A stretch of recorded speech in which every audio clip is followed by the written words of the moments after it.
And hello, welcome to the 12th episode of the Camerata Podcast. My name is Andres Marquez, your host as always, and today I have a wonderful duo of filmmakers settled in Los Angeles, California. This is Ravensview Films. Mind if y'all introduce yourselves? Yeah. Hi, I'm Kendra Ruzak. And I'm Daniel Smith, and we're Ravensview Films. Lovely, lovely. So, if you don't mind, why don't you, I guess, introduce what y'all, I guess, do in Ravensview Films? I guess filmmaking is very broad. Why don't you kind of break down the processes that you both are kind of assigned and you both take on? All right, yeah, Kendra, go ahead. Yeah, great.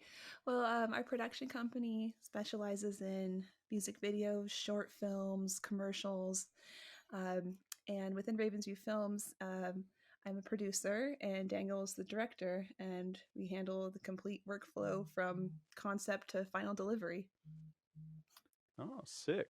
Yeah. Yeah. Oh, my bad. Were you gonna say something? Oh no, it's all good. Yeah, that's what we do. Yeah. We specialize kind of in weirder stuff. We like genre. hmm We like horror. We like just we like to do weird shit and Yeah. do things that we haven't done before. And Yeah. yeah, Really, we get creative and really make visions come to life. So that's what we do. Awesome. Are there any more members of Ravensview, or is it solely you two who are, taking the helm on this project? it's mostly us. Sometimes we'll have another cinematographer come on, but usually I'm the one that does all the cinematography as well, and I do all the post production. And then we have, you know, depending on the budget of all the videos that we do, we can have more people that'll work with us or less. Lower budget will usually just be Kendra and I in the trenches Yeah. doing everything. So But with a larger project, we love to bring on a crew of our, really great creative people that we work with. yeah, a couple of our videos have been shot by Dan Clark, who's a awesome cinematographer that I first worked with through doing art department. I did art department for a long time in film, and he was a cinematographer on some projects, so he'll come on sometimes. Yeah. Oh, rad. How long have y'all been making films? I suppose that I'm gonna just assume that y'all were making films before Ravensview. So, what's the history here? Well, Daniel's been making films for a Yeah, I started couple in decades now, almost. yeah, I started in ninth grade, um, making films, and then those films got really popular in our local area. Yeah, he was a Um, local celebrity. They would show his films on the local TV station, and yeah, we were the first. I was the first person that ever got complaints into the TV station so, for what I made, yeah, some really edgy short films. It was great, really quote funny unquote stuff. edgy. Yeah, Ah, so you made it. You really made it. yeah, That's exactly. how you tell. Yeah, I Yeah, knew about his reputation before I met him, so yeah, and I was able to. I did it with my friend from high school. We made films together, and once we got to a point where we started making money off of them, and we were selling DVDs. We were hucking DVDs during lunch breaks and stuff to all the students of our yeah, films. really funny stuff. So Great creative, so he's always been yeah, making films. yeah. And Love then that. we launched our production company in 2016, Mhm. um, and we started with a short horror film, and then expanded to doing music videos and other projects. Yeah. So we Nice, just nice. loved it. We loved working with a lot of different clients, a lot of local bands, a great range of content. So Yeah, we got Kendra and I have been together for because we're married. yeah, uh, we've been together for 16 years now, and it wasn't until like around 2015 or 2016 where it just hit me that Kendra should produce the stuff that I make. it I was don't know just a why, perfect match. but Yeah. I don't know why we hadn't thought about that after being together for 10 years. Yeah, we did some wedding photography. We had a little business with that, but we always wanted to do film. So, yeah, so that's how we got started. Oh, that's amazing. I love that. Y'all have been creating together in this kind of this journey. I did want to ask regarding your specifically what y'all make. I've seen a few of your films, a lot of your music videos, which Mhm. you let us show two of your music videos at a film showing we had um, nearly 2 years ago, or maybe just like Wow. 1.5. Pre-COVID. Um, Yeah. Yeah. yeah, pre-COVID, time is just no longer existent. Um, Yeah. but we Exactly. had we had a film showing at the Artist in the Alley. Shout out to those lovely folks out in Pomona. And you let us show two of your music videos. There was Tannhauser Gate.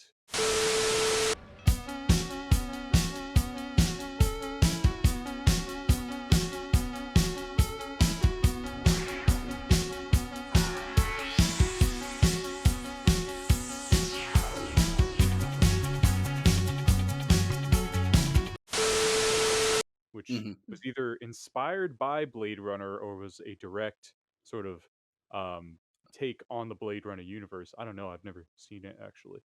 Oh, you Oh, you should should. Shame on check it me. out. It's one of my favorite movies. Yeah, me So too. yeah, I'm gonna go in right now and say I have seen such a tiny fraction of the films that are out there. Film has really been it hasn't been on my radar until like a couple years ago. My main Oh, sort of art trade was music for most of my life, and I've only just started getting into film media. But yeah, oh, so there was it's a great Tannhauser world. Gate. yeah. Oh, I'm discovering that like every day, and I'd love to talk more about that with y'all. But I do want to ask regarding all the genres that you work with. You have these music videos that range from kind of this faux Western style to Tannhauser Gate, which is very sci-fi, very bleak dystopian look. And then you also have promos and trailers like you had this trailer for a film called The Bell, which is Mhm. it's very distinct looking. It has a very like fantasy sort of style, but only seeing two main characters, it kind of gives it a very isolated feel. Mm. Um, you guys run the gamut, and I wanted to ask, um, excuse me, one sec. Yeah, I kind of wanted to ask what is the sort of creative binding agent that really brings all these different genres together for you? If there's a main influence that y'all draw on, or if there are just like hundreds of different influences that y'all just coalesce into whatever Ravensview happens to be. That's a great question. Yeah, that is great. Yeah, it really comes down to our love for film and love for genre films and anything intriguing and weird and bizarre. So that's why we are drawn to horror and sci-fi. Anything with a really distinctive, stylized look really appeals to us. Definitely. Yeah, I've always been into genre films and uh, you know, lesser known horror films and uh like the my whole high school time was spent watching movies, and pretty much all I watched were horror films and samurai films Yeah, a lot of and Japanese a lot of cinema, Japanese cinema. which I love. I've been getting into that Yeah, too. I've been It's showing Kendra. We've been going through the Lone Wolf and Cub, yeah, films, the Japanese samurai films from like the 70s, and my Mm, favorite films are all like samurai films, like Seven Samurai and Akira Kurosawa and all that kind of stuff. So I like the real nitty gritty, dirty, yeah. like that nasty shit that you know. I like grain and I like gore and I like all that kind of crap. So Yeah. Yeah, so it really yeah. comes down to that love of cinema and Hmm. anything just, bizarre and just love interesting cinematography and that's what keeps us going creatively. Yeah, and anything that'll kind of push us to do things that we wouldn't normally do as well. Exactly. Yeah, we Um, always collaborate with clients if they have any ideas. We really just lean into any vision that they have and bring that to life. mm-hmm. And So, love yeah. oh, my bad. Oh, Uh, no problem. We just love exploring these different genres. yeah. Yeah, I just don't want to seem like I'm interrupting. So if I say that, if you got something more to say, just go on ahead. Oh, it's all Okay, good. It's no all good. problem. This is our first podcast we've ever done, so Yeah, so It's I've done more than a dozen of these, and it always feels like my first episode. oh I no, think it's more. you know what you're It's doing. This is great. oh, well, I'm that's how it trying. is with filmmaking too. Yeah, Every video feels like it's like your first time ever doing it. exactly. Yeah. So, Yeah, I did want to kind of ask about that though. Talking about clients kind of made me wonder regarding the vast array of genres that y'all work with. If y'all feel that your creative vision, so to speak, is more dictated by what a certain client might have to say, or if you feel that you're given the reins, so to speak, and you're given free control over the creative process that goes into a client's work. Yeah, I Yeah. mean, uh, all of our clients have been really awesome. We've Mhm. always kind of been people come to us because they like what we do. Exactly. Hmm. So we've always had pretty much full control over it. Um, and it's always gone back. We had a wedding photography business a long time ago, and our clients with that were always people that wanted what we did. Exactly. That's why they chose to work with us, is they liked our style and they have that trust in us to deliver the right style for their project, for their wedding. So, Yeah. yeah. So that kind of spread into our production company, that people contact us because they like things that they've seen. They'll contact us with specifically one of the videos that we did and be like, "Oh, we loved how this looked. What could you guys do for us?" Hmm. And sometimes they'll come with an idea, or not. I don't think we've ever had somebody come with a full idea really, but they'll Exactly. come with like, "Oh, we liked this part of this video that you guys did, or we want a specific thing in it to look like this." And we always encourage clients to bring us references if they have them.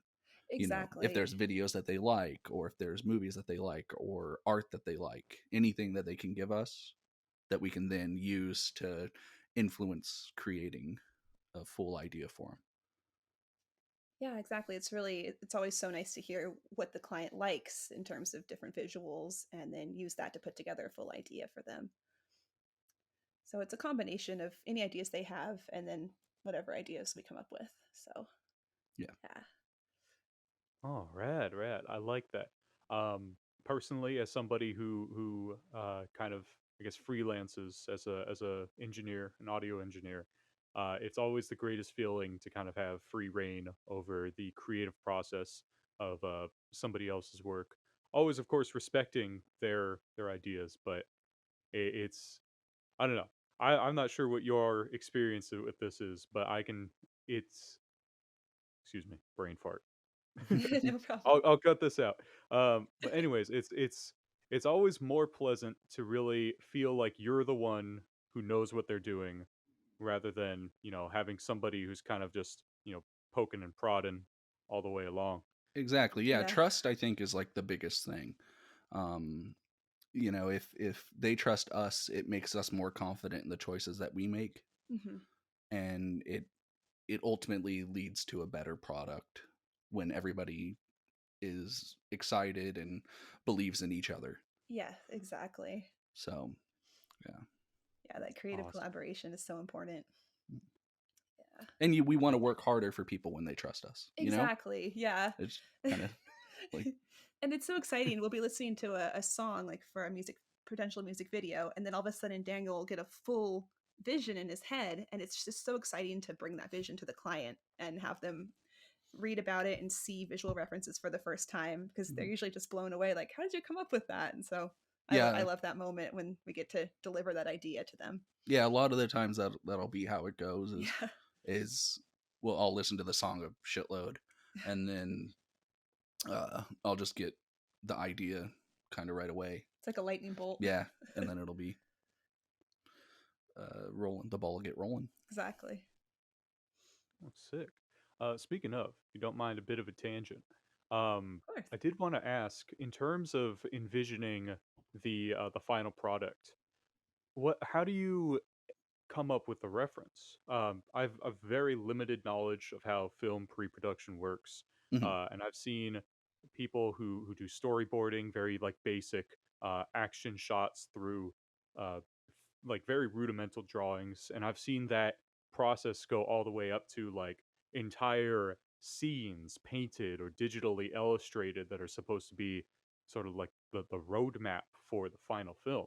And I Hmm. kind of wanted to ask what your take on that was. Like, how do you visualize something for a client or even for yourselves so that you have a better idea of where to take the actual filming process?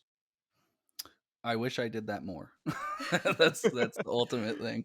Well, I mean, Daniel will put together a really visual treatment. So it'll combine, a description of the style and the concept, but then also he'll add in a bunch of visual references from other films or other music videos, just to give the client an idea of the overall visual theme that we're going with. Mhm. So we always like to put those image references in. That helps bring together the whole idea as well. Yeah, I want to sell the idea, but I don't want to give too much that it's overwhelming as Yeah. well to the client.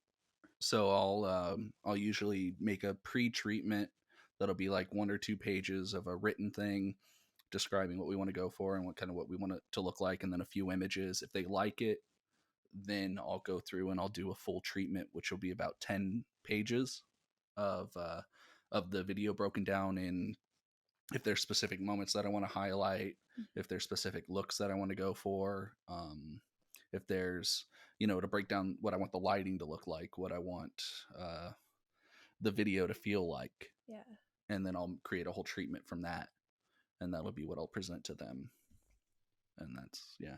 Yeah, and it's so helpful for us too. Like as soon as you put that together, it really feels like, the video is real, it's really happening, and it's so helpful for the whole creative process. Yeah, and it creates a confidence as well, which Mhm. ups the trust and just creates, because a lot of people we work with, they're lower budget people that self-finance it themselves. Exactly. So And we want them to feel ultimately really comfortable and safe with where their money's going. exactly. It's not like this disposable income. Like they've saved up to make a video, and we want to put every penny of that into the final product. Yeah, to what you see. Yeah. I love that. That shows respect for the craft and for the people you work for, and Yeah. I can always applaud that. Yeah, we want it to be great for everybody. Yeah. Is ultimately what it is. We want it to be really good for us, and we want it to be really good for the artists that, entrusted us with it. Yeah. Awesome. Exactly. Yeah, so if you don't mind us moving on, I Mhm. did kind of want to ask something specific to the locale that both of us are actually based out of. Y'all, I suppose I can say y'all work out of Los Angeles. Is that a good way to put it? Yeah. You're Yeah. based in Los Angeles. Mm-hmm. Yeah. So I want to I want to ask first off, how much of your filming do you do in Los Angeles? Is there ever sort of like travel requirements where you have to go out to where a client might be, or um, is it more? Is it all in the LA area? Well, most of our clients have been based in LA, but we do reach out to people who live in like San Diego or San Francisco, and we're always open to traveling. Mm-hmm. Just that we definitely seem to connect with a lot of local clients in Mm-hmm. LA. And there's so many people here.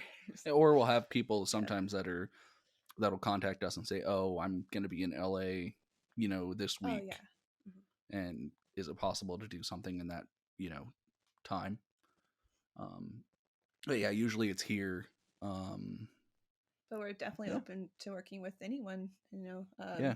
I would love to if anybody wants to fly us to anywhere in the world. I'm totally cool with that. Exactly.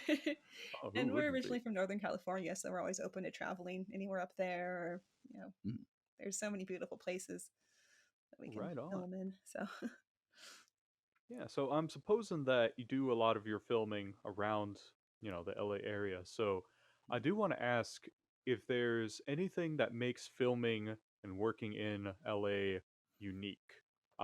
Again, not too experienced with film, but I can imagine that there are just so many different locations that can provide for a variety of different aesthetics in a final piece. Like you have everything from these beautiful coastal ranges around the Malibu area to like near like shrub forests up in the LA Mhm. National Forest.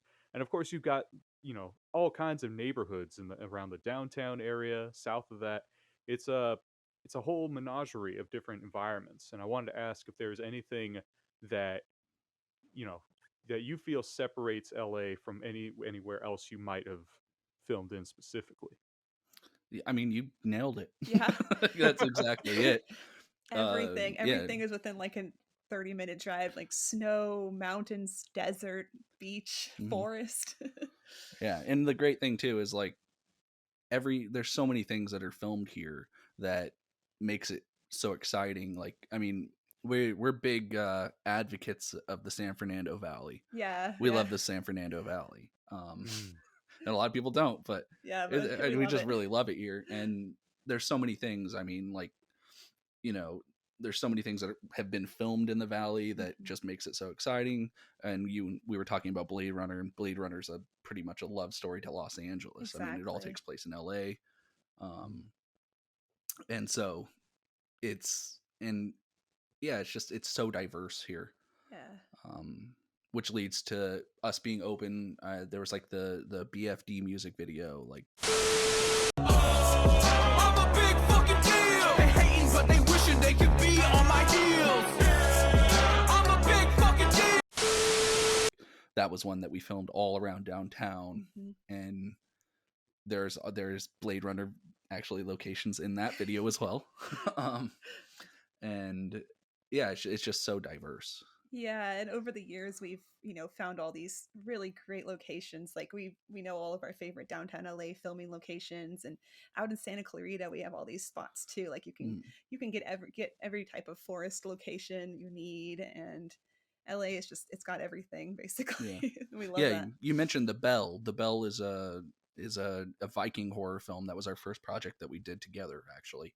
Oh. And that was shot in Santa Clarita, which you wouldn't think it was shot in Santa Clarita. It's a forest. Exactly. Yeah, exactly. So you can find anything here. Yeah. The crazy thing with like that shoot was the location we got burned down the week before, because I don't know if you remember the big was the sand fire? Sand fire, yeah. Oh yeah. Yeah. So that was like our location. It burned down the forest. It burned down the whole forest a week before our shoot. And we weren't able to get in contact with the location for a while, like 2 days before shooting. Yeah. And we finally got out there, and amazingly, it actually made our location better when it got burnt down. It looked like winter. It looked like snow, but it was all ashes. Yeah. Oh. So that we've learned. Oh, my bad. I was just gonna say that is some major serendipity right there. Like, I couldn't imagine a fire actually making a place better, right? For, a forest environment. That's crazy. Yeah, we had just gone to the costume rental house to choose our costumes, and we walked out and we saw the giant plume of smoke, and I was like, oh whoa, that's crazy. That's crazy. That looks really like bad. And then it hit us, and we're like, oh shit, that's Santa Clarita. That's Santa Clarita. We're shooting there in a week. Yeah, and it was such a lesson in like filmmaking. There's so many things can happen, and we've just learned to adapt with, the craziest things can just turn everything on its head, and we still make it work. So that's filmmaking in a nutshell there. And that's LA in a nutshell, because yeah, especially like low budget run and gun and guerrilla filmmaking, you kind of have to roll with the punches and adapt. Yeah, I get that. Yeah, that's an insane story right there. Yeah, it was a little frightening. Yeah. But it worked out, which was good. Yeah. Speaking of The Bell, I did see the trailer, and apparently I might have gotten this mixed up with a different piece on your website. It's on the festival circuit. Is that correct? Yeah. Yeah. Awesome. I did want to ask if people who are interested in seeing it, when we might see a release on the internet, or however you might be releasing your films at the moment. Yeah, it should be releasing on the internet sometime this year, actually. Yeah. So yeah. Yeah. Oh, rad. Yeah, it looked like a very interesting take on horror. I don't often see I guess fantasy or medieval sort of historical horror, so it's really cool. Yeah, it was a fun one. It was, we did it in 2015. In 2015 I was attacked by a person, and I lost my right eye, and like had a whole bunch of like medical stuff happen, and that was when we decided to start our production company. Yeah. That was off the back of that, when we were just kind of like, fuck it, let's go for it. Let's just what do we have to lose? Yeah. And so that was like why it was our first project. And yeah, it was a really quick thing. I wrote it in a couple days, Yeah, just and we were like, okay, this is it, and we just made it. and we were Jeez. really just so lucky to find a really great father and son acting team. Yeah, we did casting because it's the story is about a father and son out on their final hunt during winter, and they have to make it back to their village in time before they finally close the gates and everything's done. And there's this creature out in the woods, and so we did our casting, and it happened that we'd found a father and son that were actually father and son. Yeah, they're a real father and son. And they were the best that auditioned for the roles. They were awesome. It was And perfect. so they got the part, and that was really cool working with the Yeah. father and son on their first project together too. It was really special for them. So Yeah. Oh, that's amazing. yeah. And the father's really awesome. He's a big I don't know if you watch any anime or anything, but he's a big voice actor in the anime community, and he does Video like games. and he does like the voices for Mortal Kombat and stuff like that. You probably heard his voice. You've heard his voice, definitely. Oh, that's sick. Yeah, Yeah. I am pretty into, animation of all sorts as well as video games. I've been getting into certain voice actors that, I kind of just, I discover their work and I discover more pieces through their work. It's kind Mhm. of a weird rabbit hole to go down. Yeah. Yeah, that's awesome. Yeah, he has, I think it's something like 500 or 600 credits on IMDb. Yeah. He's Jeez. yeah, he was like he's been in anime, a lot of anime. He's like in like Akira and God, so many. every anime you can think of in video game. He has the most amazing, this like deep baritone, like Yeah. heavy voice. And he's like in other things. He's like a character in that movie, The Patriot, right? Yeah. Is The He Patriot? was killed by Heath Ledger in was- The Patriot. Yeah, he was killed by Heath Ledger. Yeah. Yeah. Yeah. Oh, Yeah. that's insane. So if he was in Akira, and I'm guessing an English dub of it, then he's been Yeah. he's been in business for a while then. Oh yeah. Mhm. Yeah, That- because he does all the voices. He does like the finish him Yeah. on Mortal Kombat. That's him. Oh, So that's rad. Yeah. yeah, and I think he does the voice of Sub-Zero. If I I'm think not so. if I'm not mistaken. I'll have to double check, but I think But, so. yeah. Yeah. That's awesome that you got to work with them. I love when connections are made like that. That's basically how I guess the art industry works. It's just through making connections with different people and seeing how that collaborative process goes. Exactly. Exactly. And on that project, we worked with another actor who plays The monster. In it. the monster. I didn't want to give too much away, but really, really great actor who we've worked with probably 5 times since then, Mhm. even more. He's our really good friend now. So Yeah, Aaron Bergeron. Yeah. He's a great guy. Like, whereas one night when I just wanted to shoot something and we called him I contacted him and we went out all night and shot yeah, just to shoot for fun. So he's a great guy. yeah, I just love making those connections and those friendships through Mhm. our filmmaking. Lovely. I totally dig it. Y'all seem to have like the passion behind it. The passion behind just what you create. And I'm not saying that like, everybody I talk to doesn't, or that even many people I've talked to don't. But it still never ceases to inspire me and to amaze me just how deeply people can love their work.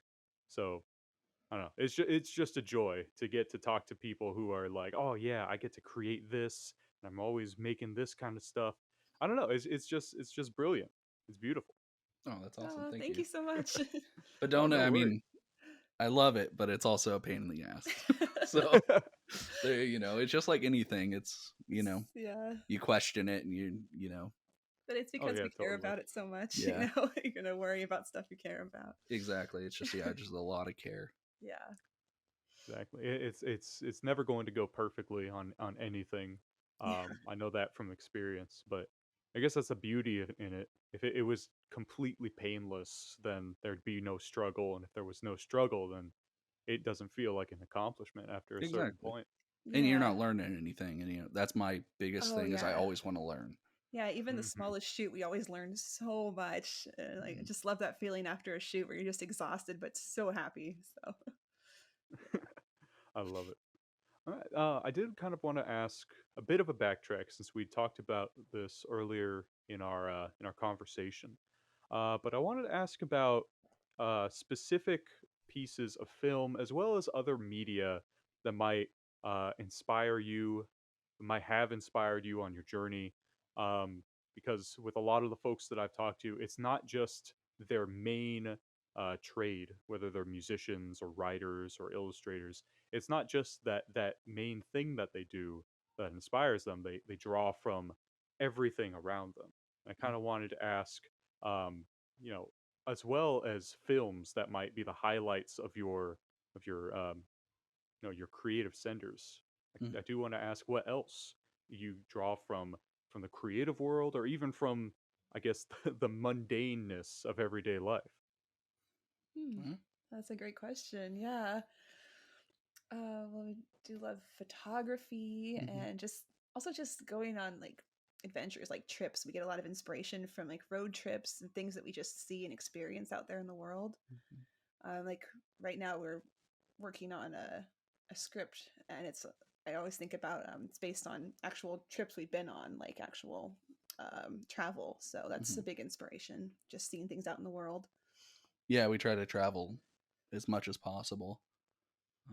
For me, I love like comics, and I I draw. I do a lot of cartoons and comics. Yeah, he's an amazing artist. Um, Oh. so that's part of it as well. Like I've always drawn. I drew for like the high school newspaper and did comics in that, and I released a coloring book that I did a few years ago. Yeah, self-published. It's a Yeah, really amazing collection of horror. horror icons. Yeah, Oh, no way. A coloring book? yeah, It's really Oh, cool. that's yeah. sick. Yeah, it's called 31 Horrible Days of Art, and it's just I did there's a thing called Inktober where you do a drawing every day, Oh, and yeah, yeah. I did that of horror characters from different movies and things like that, and then I Published self-published it. it into a coloring book. Ah, And sick. I'll have to check into that because my partner he is a total horror fanatic. And I think that would be a great gift for him. Oh, And oh, that's you awesome, just kind of perfect. inspired me. cool, that's Oh, awesome. that's great to hear. Yeah. Yeah. So yeah, for me, like yeah, a lot of art. Uh, we collect a lot of comic books, and um, And we have how many Godzilla? yeah, we collect. Yeah, it's it's all We have a we. ton of collectible statues and stuff. We just love Mhm, any sort of art like that. mhm. Yeah, but yeah, Sick. just movies in general are just like everything to me. Mhm. Mhm. Ever since I was a kid, like my mom's memories of me as a child are all about movies. So, Yeah, you'd mentioned Lone Wolf and Cub, the yep, samurai films. Um, I'm Wizard of guessing. Oz is the best Oh, movie with ever made. I've So probably seen that a million I've times. seen that like literally probably a couple thousand times. Yeah. Um, so I really love I'm Alien. I love that whole sci-fi look. Um, yeah, Kendra's super into sci-fi. yeah, I love to read like Ray Bradbury is a really big inspiration for me. His writing. sick. Yeah, so I'm a huge Bradbury fan. I've got Yeah, like um, too many of his books right now. I haven't it's even read all of impossible. them yet. Yeah, me too. You can't have too many. yeah, she's obsessed with Ray Bradbury. Yeah. I got her this beautiful Signed book. autographed Ray Bradbury Dandelion Wine book, which is her favorite Treasure it. story. So Yeah. The most beautiful. I mean, it's almost like a collection of stories that just creates a single story. I didn't even realize that Exactly. until halfway through the book that it was all just Yeah. part of the same universe. Exactly. Or Yeah. yeah, It's perfect like that. Oh, that's so great to hear. yeah, I want to not to nerd out too much, but I kind of want to ask if y'all are also into like animation, because I do realize that it's almost like adjacent to film in a way. oh So yeah, if animation is anything y'all have ever worked in, or if it's like a interest.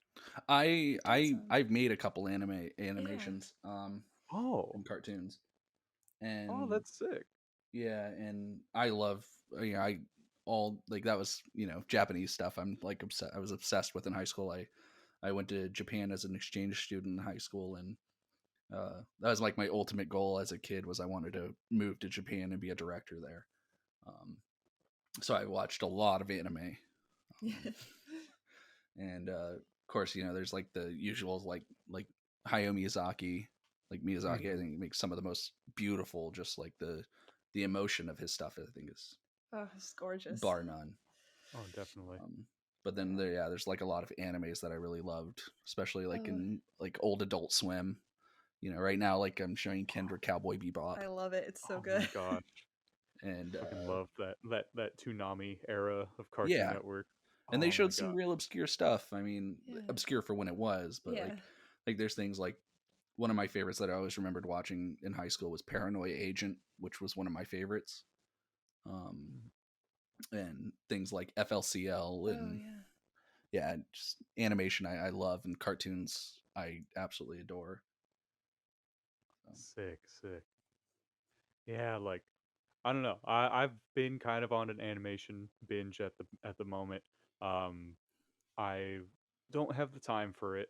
I shouldn't be doing it given all the work I've got, but I don't know. Animation's always been fascinating to me as somebody who also grew up just totally enamored with it. I would watch Pokemon on Cartoon Network all the time, Yu-Gi-Oh, and then I grew into like all the shonen stuff like Naruto and Bleach. Yu Yu Hakusho and all those things. Yeah. Yeah. There's so many good ones. Yeah, and also just to kind of also tie it to how would you say to film. You're definitely right about Miyazaki. I haven't watched enough of his films, I guess for my own personal taste, but what I have seen, like Ponyo and how do you say it? Howl's Moving Castle, Howl's, they're yeah. all just it's just like a complete like smorgasbord of imagery combined with beautiful storytelling. Yeah, I love them just because they're heartbreaking. There's like and you don't get that in a lot of animation. You do now way more. Yeah. But like things like Princess Mononoke or Spirited Away, or Grave of the Fireflies is another anime that like film that I think is just saw it when I was in high school, and it just like I bawled my eyes out because it, and you get that from animation, and it's like crazy. Yeah, it's a far cry from, I guess when we were both growing up, it was a far cry from what a lot of American and Western media was showing to children and young adults and whatnot. But yeah, I don't know. I just kind of it's very interesting to hear all that sort of influence that builds into the sum of what y'all do. Yeah, anime has such a different pacing than film, and such a different kind of focus on movement, which I always love. It's very surreal, and I like to make things that are surreal. Oh, I can tell. Seeing what? Whoa, there was another music video. It was Wild Guy. Is that it? Oh, or Hell of a Guy.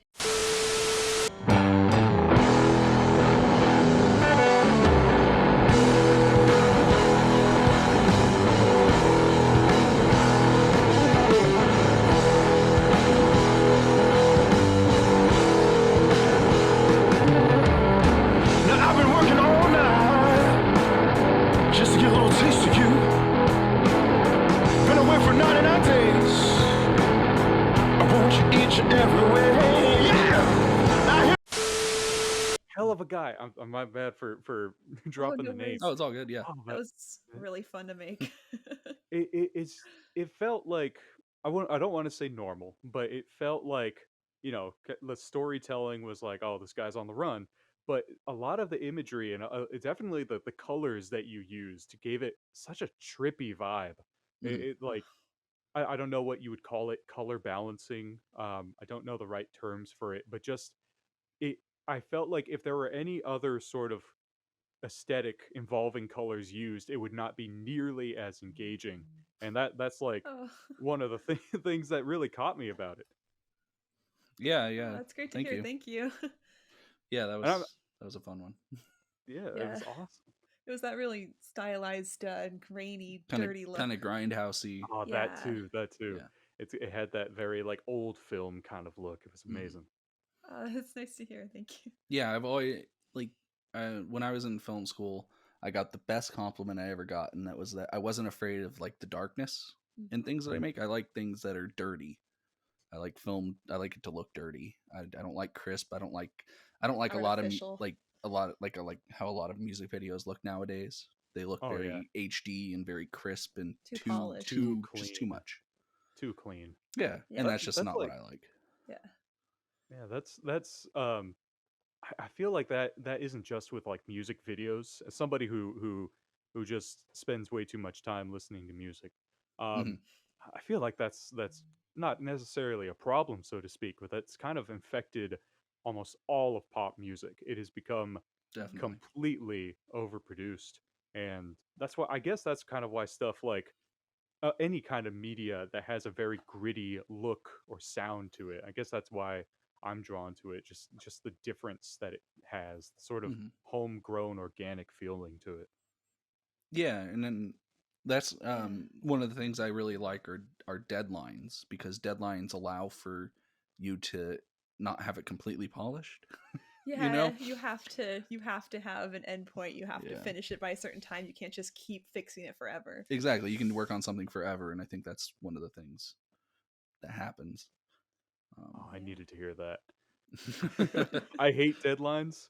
I'm gonna well, I don't know. I have to reevaluate it because that just you just saying that kind of gave me a bit of a new perspective that I want to explore. Oh, awesome. Oh, that's good to hear. Yeah, like anytime that we talk to a client or something, we're like, what's the date? Because Let's set a shoot date. Let's get the release deadlines date. are like the main driving force.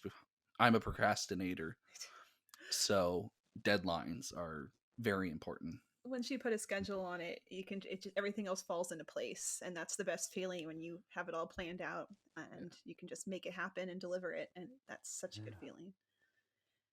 Oh, yeah. I don't know where to go with that. My bad. My mind just kind of flew out the window for a sec. Oh, That's Lord. going to be a theme for anybody watching this who's like, "Oh, I want to be on that podcast." It's just going to be a theme if you talk to me. My mind is just going to drip out of my mouth for a couple seconds, and I'm going to have to just recollect it. Oh, that's Um, great. so That's thank you for your patience. No, no no, no. problem. No, that's why podcasts are so cool. We can just talk and Mhm. yeah, it's nice. Thank you for not expecting the most polished production here. Oh no, this I is great. We're really impressed with this already. This platform is awesome. So thank you. Yeah. no worries. I did kind of want to wrap things up. I've got a bit of work to do, and yeah, I did want to ask though. We have this kind of segment at the end of all of our episodes. We just kind of call it our shout out section, where we we give props to people in our local communities, in our artistic communities that that we've worked with, or that we at least are keenly aware of, and whose work to some degree inspires us. So I kind of Mhm. wanted to ask if there's anybody in the LA scene or anybody that you've worked with who who is, I guess, inspiring. Mm. Oh, well, this year we've already worked with a local artist, Aaron Kremen, and he's releasing a new song every month of 2021. Mhm. So it's been really great working with him because he has this set schedule of putting a new song out, and we've already done 2 music videos. And Yeah, we did 2 music videos for him, the BFD music video and the Stand For You music video that came out this month. We watched an execution as our phone lay in our palm. The shock and disbelief, yo, this man is really gone. There's still no prosecution, so the killers walk along. We can talk and go retweet, but this man is really gone. How the hell you picking sides when the reason is evident? Don't bring up them angles, the videos were definite. He knew what he was doing, showing off his benefits. He was following procedure. Fuck you with that etiquette. yeah, so I really recommend checking out his music. Really great local artist in LA. Yeah, and he's been doing except for last year because of COVID, every year he does a thing called Crimstock, which is a big music festival that he puts on himself at like a local bar, and he's actually had some of the bands that we've done music videos Yeah. for play at it. Like he's a big fan of the ones that did Hell of a Guy, the Roscoe's Wild Child. So they've played for it. They were the main headlining band for one of his music. Yeah, he What is puts it? on an entire festival with Yeah. like, vendors and musicians, and yeah, so that's really an inspiring person to mention. So Oh, sick. Yeah. What was the name of that festival? It's called Kremstock, Krem stock. Oh, nice. I'm gonna have to check that out. Yeah. Is it how would you say? Um, is there any plans for, I guess, a 2021 COVID, COVID contained sort of thing? I'm just my bad for not wording that correctly, but I've No, seen I a no, get lot that you. of makes I get you. sense. Yeah. It's everything's different Yeah, now. I mean, I'm pretty sure there probably is. I'm Yeah, sure he's probably planning something. yeah, Yeah. yeah. Because we went to high school with him, which is funny. And oh, then sick. he ended up moving to LA a couple of years ago, and we kind of reconnected. And then we've done 3 Three music videos for him, Oh, and nice. and he started doing that. But he helps out with all of our other videos too. So Yeah, and yeah, he's part of the crew. So yeah. Awesome. Yeah, so I'm going to shout out somebody right now. I want to give big old props to Rebecca Ustrell. She is the founder and CEO, I guess that's the proper title, of a company called Curious Publishing. And they do all sorts of printed media, everything from zines to art books. And I guess I kind of asked about the whole, event, the Kremstock hmm thing, because Curious Publishing is actually going to be holding their first virtual zine fair this April for about a week and a half. It's all going to be a whole bunch of locally based zinesters and illustrators all showing off their printed and published works in a virtual over the internet forum. So I'm really excited for that, and I'm always gonna be so excited for what Rebecca and what Curious Publishing put out. I've got one of their zines, Abeam. Hope I pronounced that correctly, but it's just a collection of interviews and very intimate photography based around the series of protests that occurred last year regarding the Black Lives Matter movement. They publish everything. It's absolutely beautiful. So yeah, big props to Rebecca Ustrell. Oh, we'll have to Oh, check that out too. yeah, that's awesome. Oh yeah. Yeah. Uh, Yeah, they've also been doing a couple of events. I guess they're more, in person, but not necessarily like, you know, big release events or parties or whatever. And Of course. whatever. yeah. They've been doing releases for other locally based writers and I guess zinesters. That's the word I've heard tossed around. Yeah. But yeah, it's so cool. She does a whole bunch of work for the local community, and yeah, it's inspiring. Oh, sounds great. Yeah, that's great. All right. So, if y'all are ready, we're going to call it. Once again, I'm very appreciative to have had both of y'all on this podcast. It was very inspiring, and it was just a joy to get to talk to both of y'all, Kendra and Daniel.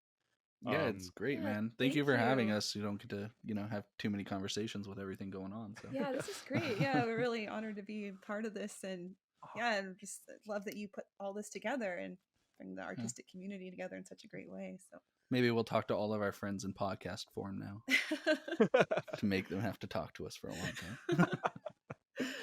All right. Before we end it, is there anything that you might want to promote or plug? Any upcoming projects that you would like folks to know about? most recent music video, Which? the newest one. Oh yeah, we have a bunch of stuff coming out pretty soon. Some new music videos and stuff, and then we're in the process of doing pre-production on our next short film. That will hopefully be shooting later this year. Mhm. So Sick. yeah, another And horror film. Yeah. So Ooh. Yeah, and I'll provide like social media and your website. I'll put that all in our the YouTube caption, so got to worry about that. Once awesome. again, this was Ravensview Films, and thank you all both for being here. Thank you. Thank you so much for having us. No worries. All right, and before you log off, I did want to ask. First off, I'm going to start recording.